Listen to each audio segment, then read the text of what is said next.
अंधेरी रात थी, आसमान पर काली घटाएं छाई हुई थी, बिजली कड़क रही थी और तेज बारिश टप टप करके सड़कों को भिगो रही थी। हुआ ऐसे सीटियां मार रही थी जैसे कोई रो रहा हो। इसी रात एक आदमी जिसका नाम अरमान था, खाली सड़क पर तेज तेज कदमों से चल रहा था। इसके पास छतरी नहीं थी, कपड़े भीग चुके थे, जूतों से पानी छप छप की आवाज के साथ निकल रहा था। अचानक जोरदार बिजली कड़की और अरमान डर कर रुक गया। सामने एक पुराना सिया टूटा फूटा सा घर नजर आया। खिड़कियां टूटी हुई, दरवाजा आधा खुला हुआ, ऊपर छत से पानी टपक रहा था। घर के ऊपर लोहे की तख्ती लटकी हुई थी जिस पर लिखा था, दाखला मना है। हुआ कि जोहेके से तख्ती जोर से टकरा कर खड़खड़ाई। अरमान ने कांपते हुए आसमान की तरफ देखा। बारिश बहुत तेज हो गई थी। इसने खुद से कहा, बस थोड़ी देर के लिए अंदर चलता हूँ, बारिश रुक जाए तो चला जाऊंगा। वो आहिस्ता आहिस्ता इस अजीब वीरान घर के दरवाजे तक पहुंचा।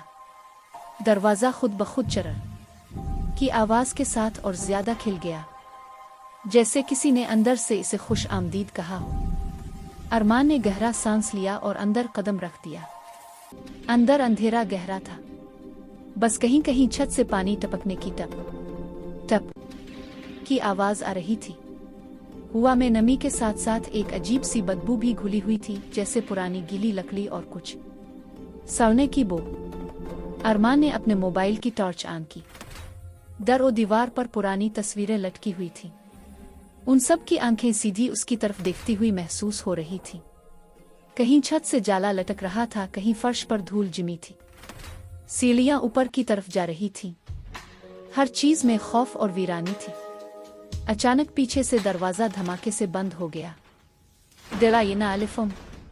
अरमान उछल पड़ा। वो भागकर दरवाजे की तरफ गया, मगर दरवाजा जैसे बंद ही नहीं, पत्थर बन चुका था। इसने जोर जोर से खींचा, धक्का दिया, मगर कोई फायदा नहीं हुआ।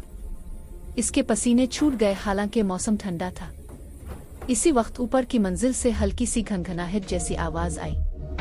कोई हंस रहा था। ही ही ही ही। ये हंसी आहिस्ता आहिस्ता तेज होने लगी, जैसे कोई आवाज अरमान के दिल तक उतर रही हो। इसका मोबाइल कांपने लगा, हाथ कांपने लगे। काफ। कौन है? अरमान ने हिम्मत करके आवाज दी।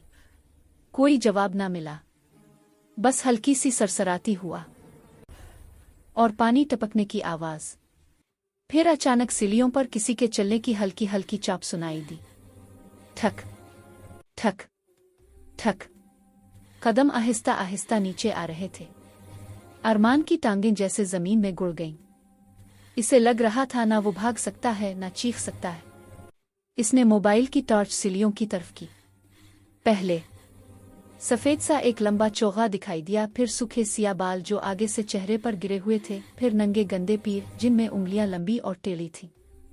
कदम जमीन को छू रहे थे, मगर आवाज सुनाई दे रही थी जैसे लकड़ी पर नाखून रगड़ रहे हो। कच कच कच कच। वो चीज, वो औरत सीढ़ियों से नीचे आ रही थी। अरमान ने मोबाइल की रोशनी थोड़ी ऊपर की। इसका दिल जैसे रुक सा गया। इसके सामने एक चौड़ियल खड़ी थी। चेहरा हड्डियों से चिमटा हुआ, आंखों की जगह काले गड़े और उन गड़ों में दो सुर्ख जलती हुई चिंगारियां।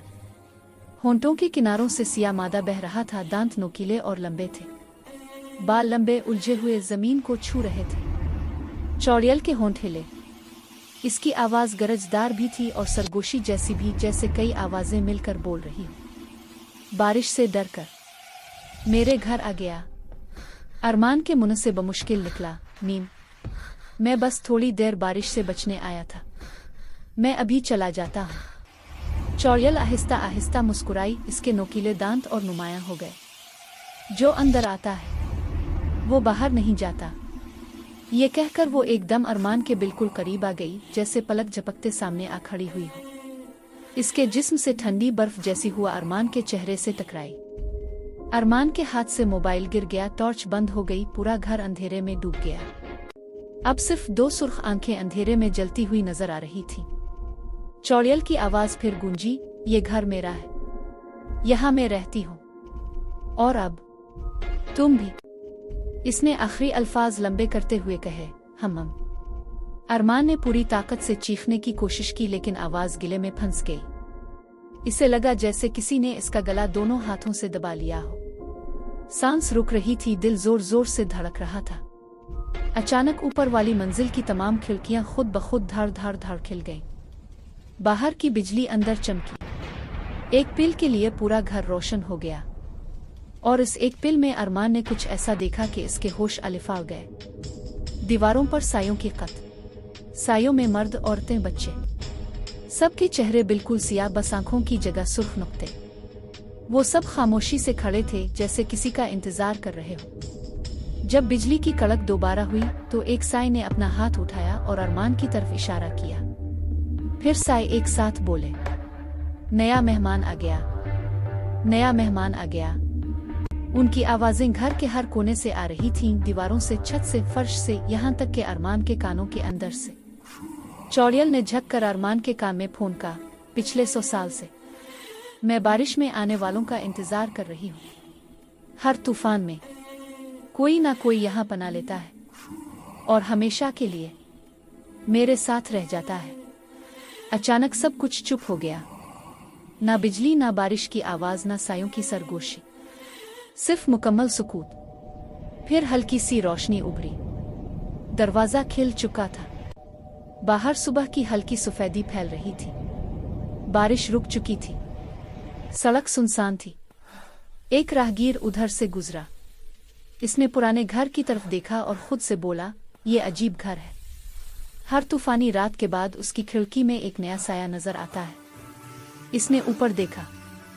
ऊपर वाली खिड़की में एक लम्हे के लिए किसी आदमी का धुंधला सा चेहरा नजर आया। आंखों में डर जमा हुआ, लब हल रहे थे जैसे मदद मांग रहे हो। फिर अचानक वो चेहरा साये में बदल गया।